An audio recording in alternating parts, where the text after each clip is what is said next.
جب تم ان کے پاس واپس جاؤ گے تو تم سے عذر کریں گے،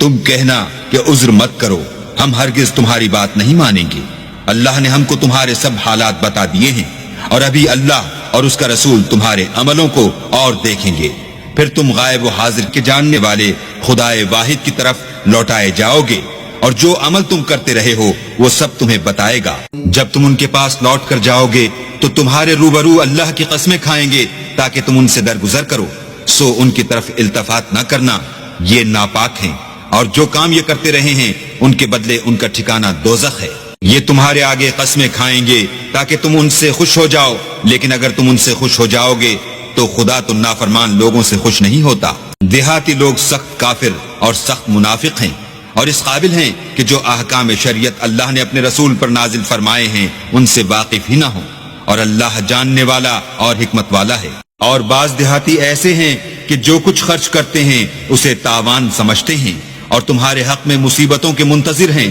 انہی پر بری مصیبت واقع ہو، اور اللہ سننے والا اور جاننے والا ہے۔ اور بعض دیہاتی ایسے ہیں کہ اللہ پر اور روز آخرت پر ایمان رکھتے ہیں، اور جو کچھ خرچ کرتے ہیں اس کو اللہ کی قربت اور پیغمبر کی دعاؤں کا ذریعہ سمجھتے ہیں، دیکھو وہ بے شبہ ان کے لیے موجب قربت ہے،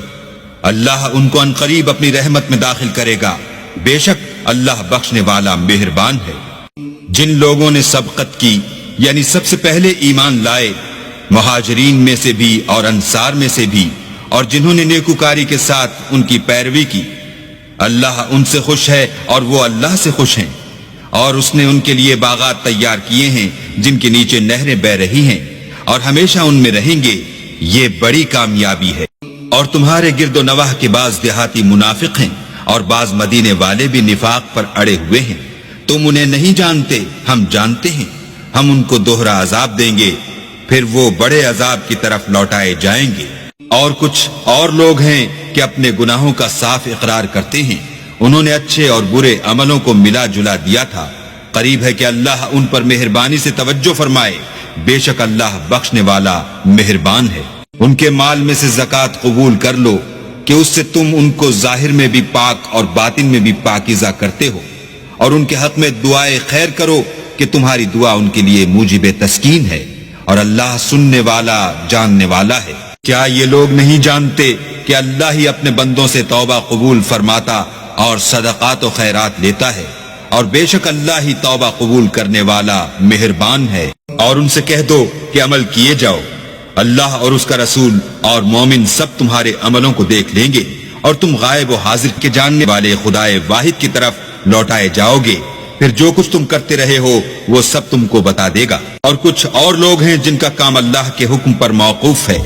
چاہے ان کو عذاب دے اور چاہے معاف کر دے، اور اللہ جاننے والا حکمت والا ہے۔ اور ان میں ایسے بھی ہیں جنہوں نے اس غرض سے مسجد بنائی ہے کہ ضرر پہنچائیں اور کفر کریں اور مومنوں میں تفرقہ ڈالیں،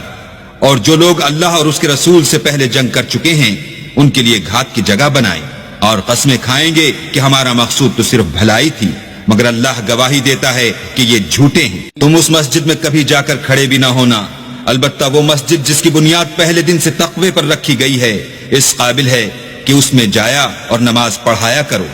اس میں ایسے لوگ ہیں جو پاک رہنے کو پسند کرتے ہیں، اور اللہ پاک رہنے والوں ہی کو پسند کرتا ہے۔ بھلا جس شخص نے اپنی عمارت کی بنیاد اللہ کے خوف اور اس کی رضامندی پر رکھی وہ اچھا ہے، یا وہ جس نے اپنی عمارت کی بنیاد گر جانے والی کھائی کے کنارے پر رکھی کہ وہ اس کو دوزخ کی آگ میں لے گری،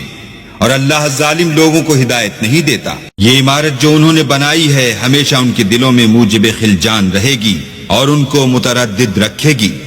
مگر یہ کہ ان کے دل پاش پاش ہو جائیں، اور اللہ جاننے والا حکمت والا ہے۔